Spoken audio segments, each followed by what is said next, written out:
que no estaremos de acuerdo. Hay que decir las cosas por su nombre.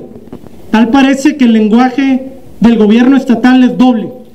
ya que por un lado se dice municipalista y se rasga las vestiduras hablando de austeridad, transparencia y rendición de cuentas,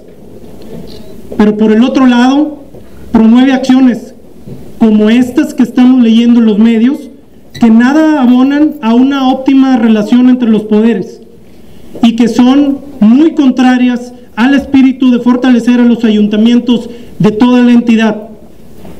dándoles más recursos de forma transparente, razonada y sobre todo evitando la discrecionalidad del Ejecutivo en la asignación de las partidas.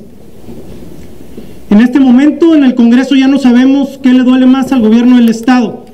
si es que ya no pueda manejar de forma secreta este presupuesto con municipios, o de que al apoyar a los municipios el gobierno estatal tenga que hacer un esfuerzo por apretarse el cinturón